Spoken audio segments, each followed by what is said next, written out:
The apartment still smells like fresh paint and emptiness. I sit on my single piece of furniture, a leather recliner I bought yesterday, and stare at the phone in my hand. 6 months have passed since the call that ended my marriage, but the memory remains sharp as broken glass. I should have seen it coming. Looking back now, the signs were everywhere, scattered like breadcrumbs leading to betrayal. But when you're working 14-hour days at Midwest Manufacturing, pulling double shifts to keep your wife happy, you don't notice the small things. You don't see how her thank you becomes mechanical, how her kisses turn into obligations, how her eyes glaze over when you talk about your day at the plant. Melissa hadn't worked in 3 years. Just until I figure out what I want to do, she'd said. And I'd believed her. Why wouldn't I? I was raised to believe that a man provides, that love means sacrifice, that marriage is about building something together. So I provided. I sacrificed. I built our house in Dayton wasn't much, a 3-bedroom ranch in a decent neighborhood, but it was ours. Or so I thought. Every mortgage payment, every utility bill, every grocery receipt had my name on it. Melissa handled the decorating, filling rooms with furniture we couldn't afford and knickknacks that served no purpose except to impress her Instagram followers. "You're so boring, Evan," she'd say, scrolling through her phone while I ate dinner alone again. "All you talk about is work." What else was there to talk about? Work was my life. Work paid for her yoga classes, her salon appointments, her weekly shopping trips to the mall. Work kept her in designer handbags while I wore the same steel-toed boots for 2 years. The warning signs intensified in the months before Vegas.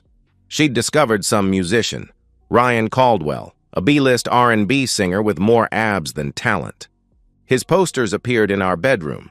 His music played constantly. She'd spend hours watching his concert videos, commenting on his social media posts, acting like a teenager with a crush. "It's just fun," she'd insisted when I mentioned it felt excessive. "You don't understand because you have no imagination." Maybe she was right. I couldn't imagine that celebrity worship could destroy a 12-year marriage. When she announced the Vegas trip, my gut twisted. "Just a girls' weekend," she said, kissing my cheek with lips that tasted like lies. "Sarah's bachelorette party. You know I have to go." Sarah had been married for 2 years, but I didn't argue. Arguments led to days of silent treatment, and I had a major project deadline at work. I needed peace more than truth. She left Thursday morning, practically vibrating with excitement. Her suitcase contained clothes I'd never seen before, dresses that cost more than my work boots, heels that could pay a utility bill. She'd been planning this for months, I realized later, every detail choreographed.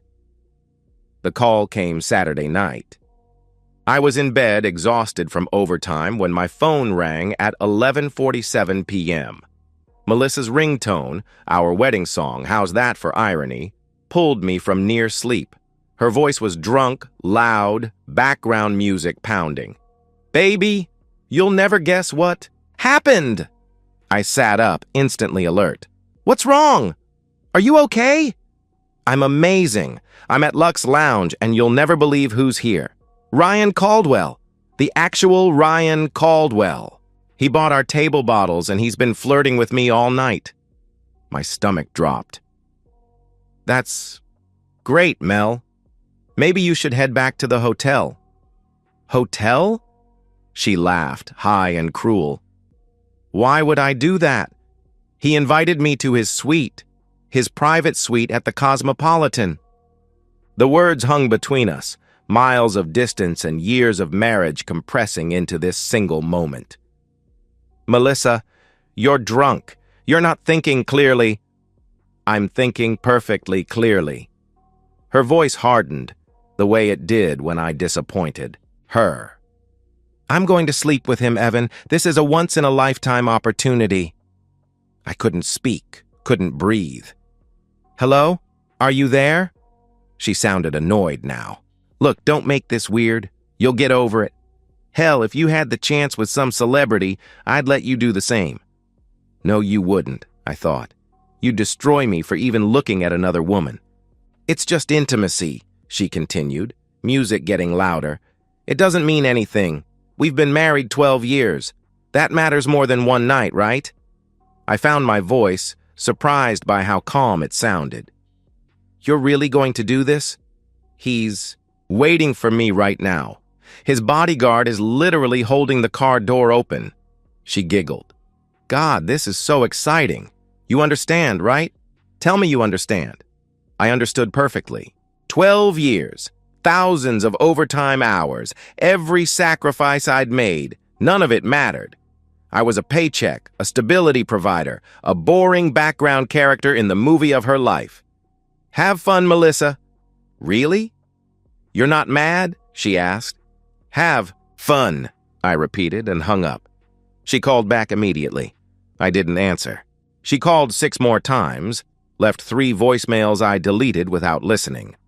Then the texts started, alternating between justification and accusation, as if I was the unreasonable one. I sat in our bedroom, surrounded by Ryan Caldwell posters, and felt something fundamental shift inside me. The hurt was there, sharp and deep, but underneath it, something else emerged. Clarity. Purpose. I walked to the kitchen, made coffee, and opened my laptop. 4 days. She'd be gone 4 days. That was plenty of time. That was the moment I stopped being her husband and started being her reckoning. Sunday morning arrived with surprising clarity. No tears, no rage, just a cold efficiency I didn't know I possessed. Melissa had made her choice in Vegas. Now, I would make mine. First call, Jim Crawford, a lawyer who'd handled my co-worker's divorce. Sunday morning wasn't normal business hours, but guys who work factory shifts know other guys who work odd hours. Jim answered on the 3rd ring. "Evan? What's wrong?" he asked. "I need to know my options." "Fast," I replied. We met at a Denny's an hour later. Jim looked over our financial documents while eating scrambled eggs, occasionally whistling low. "Everything's in your name," he said. "The house, the car, all bank accounts. You've been the sole income for 3 years?" "Yes," I replied.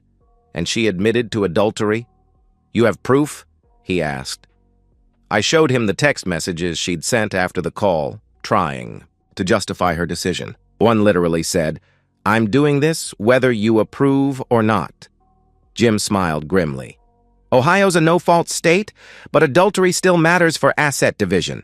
Since you've been the sole provider and everything's in your name, you have significant leverage." "The house, you bought it before marriage?" 2 years before, I replied. "Even better. It's separate property, just appreciated during marriage. You could sell it tomorrow if you wanted." "Actually," I said, "that's exactly what I plan to do." The next 3 days blurred together in a symphony of efficiency. Mike Harrison, a cash buyer who specialized in quick closings, had been leaving flyers in our mailbox for months. Melissa always threw them away. I called him Sunday afternoon. "I need to close by Wednesday," I told him. "That's impossible. Cash deal, below market, value. No inspection contingency," I replied. "How much below market?" he asked. "We settled on $15,000 below appraisal. I'd lose money, but I'd gain something worth more. Freedom." Mike had the paperwork drawn up within hours. Monday morning, I called in sick to work, first time in 3 years. Instead, I went to the bank. The joint account held $32,000, my overtime bleeding into savings while Melissa bought designer handbags. The teller didn't blink when I withdrew it all. My name was primary. I didn't need permission. The credit cards were next. All in my name, Melissa listed as an authorized user. I removed her authorization, then called to report the cards stolen. New ones would arrive at my office later this week. The movers came Monday afternoon. "Just the essentials," I told them. But as we walked through the house, I realized almost everything was essential, because I'd paid for it. The TV, the furniture, the kitchen appliances. Melissa had contributed throw pillows and wall art from Home Goods. I left those Tuesday was for logistics. I'd already accepted a position with Titan Manufacturing in Columbus, a job I'd been pursuing quietly for 6 months. Better pay, better benefits, better hours. I'd hesitated because Melissa didn't want to leave Dayton, didn't want to leave her yoga studio and her book club and her mother who lived 20 minutes away. Those weren't my problems anymore. I signed. The lease on a Columbus apartment site unseen, just photos and a video walkthrough. It was clean, modern, and most importantly, mine. Throughout it all, Melissa's texts kept coming. Photos from Vegas, her with other girls, strategically cropped. Captions like, "Living my best life and what happens in Vegas." Each one felt like another nail in the coffin of our marriage. Her Instagram told a more complete story. There she was at Lux Lounge, tagged in photos with her friends. There was a glimpse of Ryan Caldwell in the background of one shot, confirmation that her story was at least partially true. Her latest post from Tuesday morning showed her by the pool. Last day in paradise. Not ready to go back to reality. Reality, I thought, packing the last box, is going to be very different than you expect. Wednesday morning, the house closing happened at 9 a.m. Mike Harrison handed me a cashier's check. We signed papers, and 12 years of memories became someone else's property. I drove through the neighborhood one last time, past the park where we'd talked about having kids, past the coffee shop where we'd had our first fight, past the life I'd built for someone who treated it like a consolation prize. By noon, everything I owned was in a U-Haul headed to Columbus. By 2 p.m., I was following in my truck, the one thing besides the house that had been mine before marriage. My phone sat silent in the cup holder. I'd blocked Melissa's number after, sending one final text. "Your flight lands at 8 p.m. There's an envelope on the door. The house is sold. Don't contact me." Then I drove away from Dayton, watching it shrink in my rearview mirror. I thought I'd feel something: sadness, anger, regret. Instead, I felt what I imagine skydivers feel stepping out of a plane, terrified and exhilarated and completely, utterly alive. The envelope I'd left contained divorce papers, a cashier's check for $5,000, enough for a security deposit and first month's rent somewhere, and a printed screenshot of her text admitting to adultery. Nothing else. No long letter explaining my feelings, no dramatic declaration of war. Just the facts, just the consequences. My phone had been off for 2 hours, but I knew the storm was coming. Let it. I'd weathered 12 years of her moods, her demands, her casual cruelty disguised as honesty. I could weather this too. The Columbus skyline appeared as the sun set, painting the buildings gold. Somewhere behind me, Melissa was probably in an Uber, excited to tell me about her weekend, planning to test my reaction to see how much she could get away with. She'd walk up to our door, see the envelope, and her world would shift the way mine had 4 nights ago. I pulled into my new apartment complex at 7:45 p.m., 15 minutes before her plane would land. The movers had already unloaded everything, stacking boxes in neat rows in my empty living room. I stood in the doorway, looking at my possessions without her influence, and smiled. 4 days. That's all it took to dismantle 12 years. But then again, she'd destroyed it all in one phone. Call. I was just cleaning up the debris. The calls started at 8:23 p.m. I sat in my new apartment, eating Chinese takeout from a place down the street, watching my silenced phone light up with Melissa's face, a photo from our last anniversary, her smiling like she loved me. 17. Calls in the first hour. Then the texts began flooding in. "What the hell, Evan? Where is everything? This isn't funny. You can't do this. Answer your phone." I finished my lo mein, turned on the TV, and started unpacking books. The phone continued its silent light show on the coffee table, a one-woman fireworks display of rage. By 10 p.m., the tone shifted. "Please call me back. We need to talk about this. You're overreacting. It didn't mean anything. I was drunk. It was a mistake." By midnight, she'd moved to threats. "I'm calling a lawyer. You can't sell my house. I'll take everything. You'll be sorry. I finally turned the phone off and went to bed in my new bedroom with its bare walls and single piece of furniture, a mattress on the floor.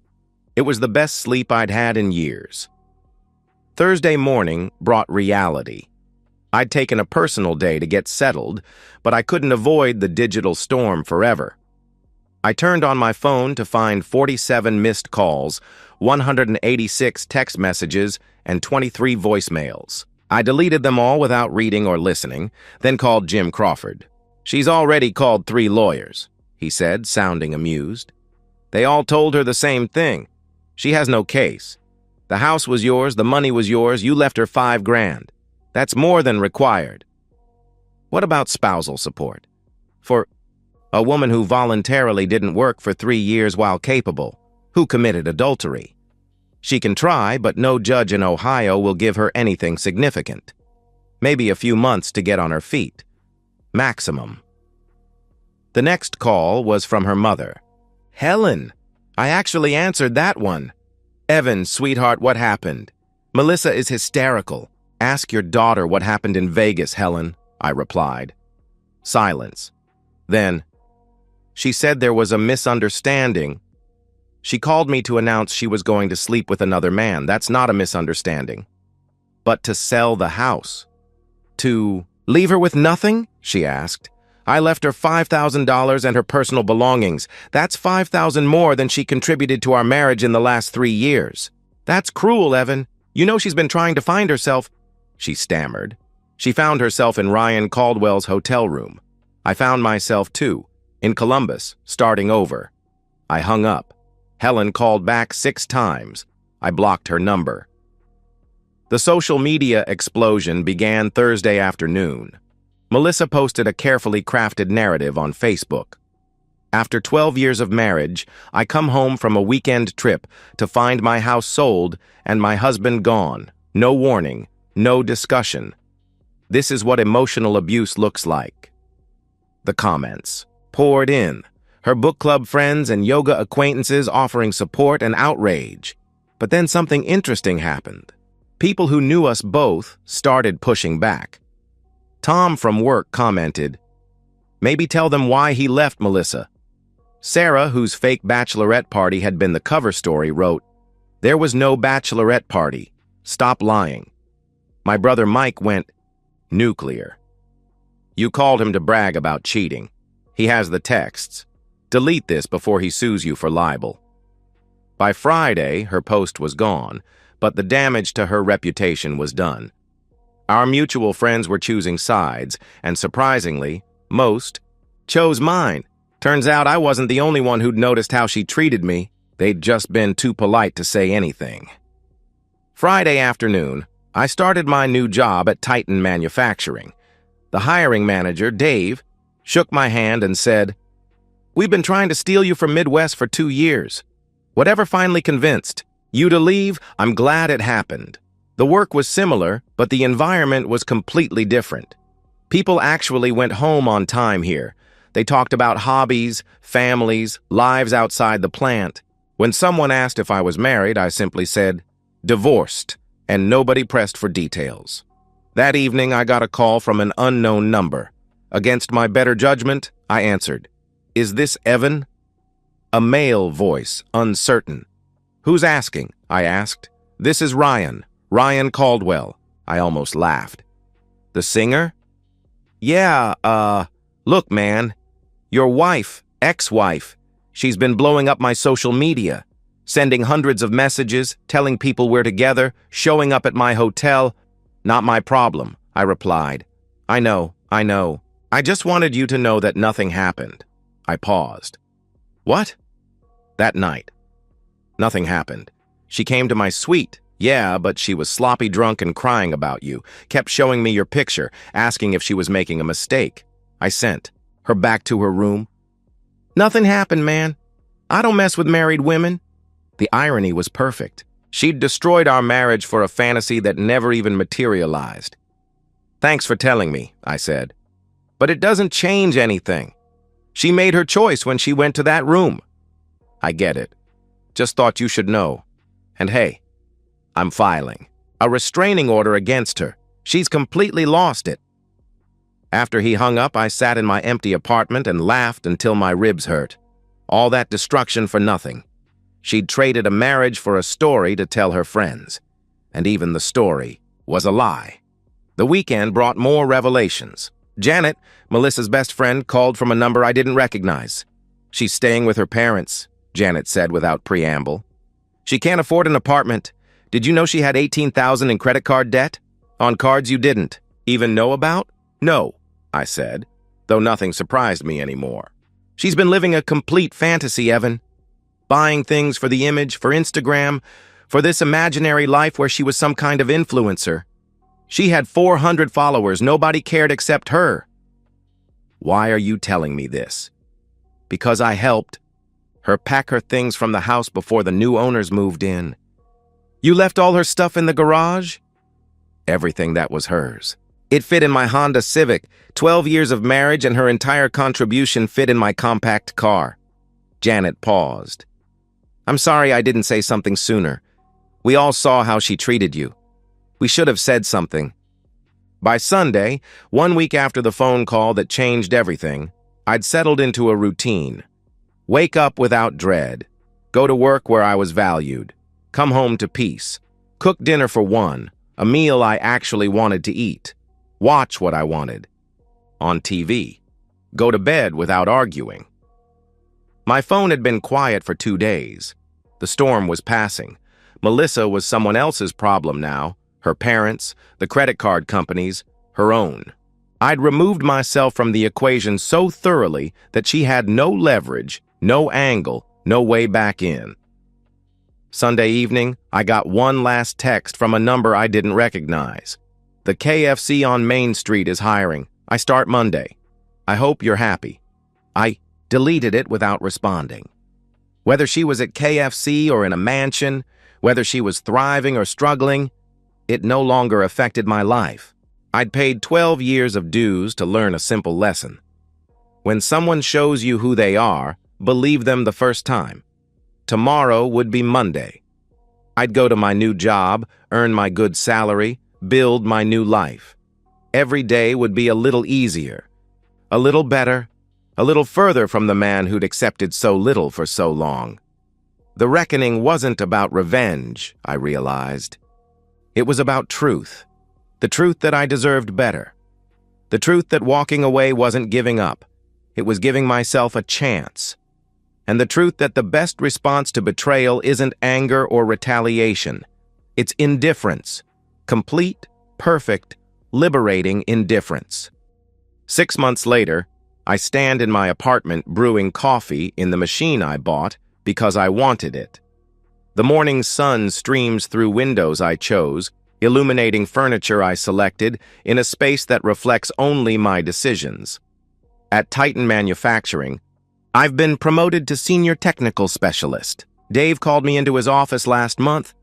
You've revolutionized our efficiency protocols. Corporate wants to implement your system company-wide. The raise was 40%. In 6 months, I've gone from drowning financially while supporting 2 people to thriving while supporting 1. My savings account has recovered and grown. I'm on track to buy a new place next year, something modern, with a garage for the motorcycle I'm considering. Evan! Carlos waves me over at lunch. Poker night Friday. You in? Absolutely. These friendships formed naturally, without the constant excuse-making. Sorry, Melissa doesn't like me out late. Now I just say yes or no based on what I want. Last week I bought a leather jacket. $300 for something impractical that I loved. The old Evan would have calculated overtime hours, worried about Melissa's reaction. The new Evan just bought it.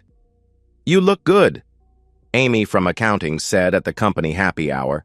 She's been flirting subtly for 2 months. Red hair, quick laugh, reads actual books. She's training for a marathon, pushing limits after her own divorce. I'm not ready yet, but I'm getting there. My phone rings. Mom, how's Columbus treating you? Great, actually. I ran into Helen at Kroger. Melissa's working at KFC, day shifts, living in her childhood bedroom. I wait for satisfaction, for vindication. Instead, there's just neutrality. She's a stranger now, someone I used to know. She asked Helen to ask me to ask you. No, I told Helen that. But honey, are you okay? Really okay? Yeah, Mom. I really am. The anger dissolved months ago, replaced by gratitude. Not for the betrayal, but for the clarity it provided.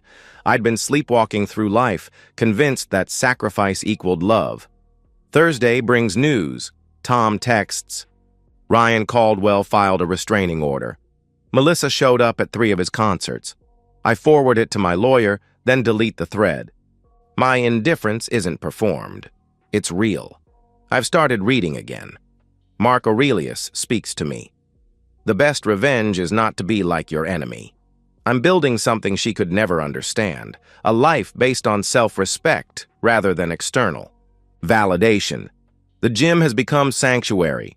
5 a.m. workouts, nobody there but serious people doing serious work. I've dropped 20 pounds, added muscle. The mirror shows someone I recognize again. You're different, my brother Mike says over beer.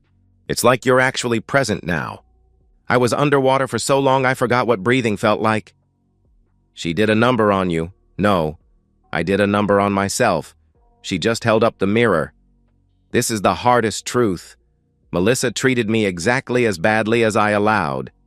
Every boundary I failed to set, every time I chose peace over self-respect, I taught her I'd accept less. Friday afternoon, a text from Janet. She talks about you constantly. Says she made the biggest mistake of her life. Parents threatening to kick her out if she doesn't get therapy. Thought you should know she's suffering. I type several responses, delete them all, settle on. I hope she gets help. Because I do. Not from residual love, but because everyone deserves the chance to grow. Her journey isn't my concern anymore. Saturday, I drive to Dayton for a cousin's wedding. At the reception, I see Sarah, whose fictional bachelorette party started everything. Evan, you look amazing. Thanks, she's not here. Nobody invites her anywhere anymore. She burned every bridge. I wasn't wondering. I'm sorry I was part of the lie. Water under the bridge. The couple exchanges vows about partnership, building together. I listen without cynicism. Love exists. I just confused it with codependency. Real partnership means both people contribute. Sunday morning, I wake at 6 a.m. body trained to its new rhythm. Coffee, gym, meal prep, laundry. Simple tasks that feel like meditation. I'm considering finishing my engineering degree. Titan will pay for it. The future has possibilities now, not just obligations. The apartment is peaceful. Every item has its place because I decided where it belongs. There's a guitar in the corner I'm learning to play. Hobbies were wastes of money before. Now they're investments in joy. Carlos texts about dinner. Amy's coming too if that's cool. It's cool. Everything's cool. Not perfect, but genuinely good in a way life hasn't been in over a decade. Tomorrow marks exactly 6 months since Vegas. Since the call. Since liberation disguised as betrayal. Tomorrow is just Monday, another day building forward instead of looking back. The best revenge is a life well lived. Not for show, but for the simple satisfaction of waking up free. Every good day is compound interest on the investment I made in myself when I chose to leave. Melissa gave me an unexpected gift that night. She showed me who she really was. More importantly, she forced me to see who I'd become, a shadow, a wallet, a supporting character in my own life. Now I'm the protagonist again. The story's quieter but infinitely more satisfying. I'm not living for anyone's approval, not sacrificing for anyone's comfort. I'm just living, fully, simply, authentically. And that's everything. The message comes through LinkedIn. Melissa Johnson, née Patterson, using her maiden name again. I know you'll delete this, but I need you to know I'm in therapy now. Real therapy. I understand what I did, not just Vegas, but everything.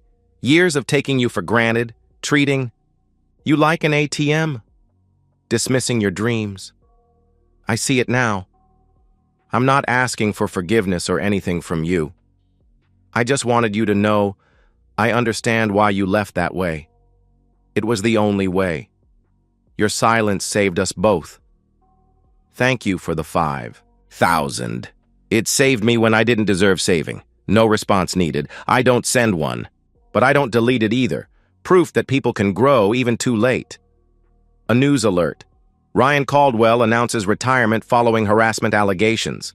Multiple restraining orders, problematic behavior. I feel nothing, just mild interest. In any stranger's downfall, Amy and I have been dating 3 months. She has her own life, career, friends. We see each other by choice, not obligation. Partnership, not parasitism. You were married before? She asked last month. 12 years? What happened?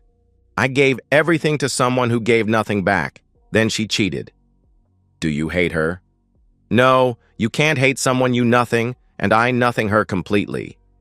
She laughed, then kissed me. Good. Hate means they still own real estate in your head. My finances are recovered. Emergency fund, maxed 401k, saving for a house while still living well. One person thriving costs less than 2 people living a lie. The divorce decree arrives. Uncontested clean break. She even waived appeal rights. Maybe she learned something. Maybe her parents threatened to cut her off. Doesn't matter. 1 year to the day after Vegas, I'm in Nashville with Amy. My phone buzzes.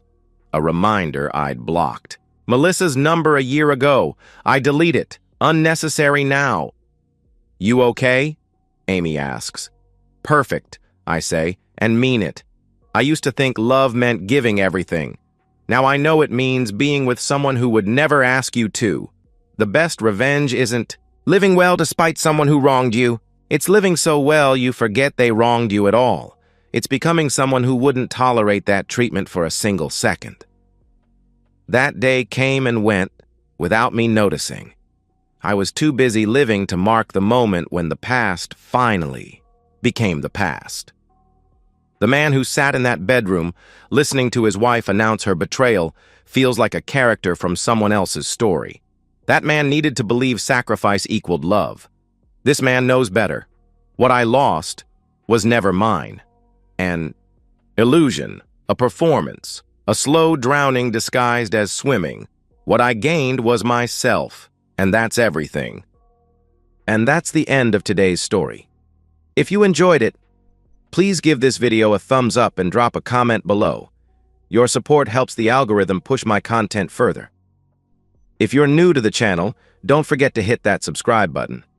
It really helps me keep creating more stories for you. Thanks for watching, and I'll see you in the next one.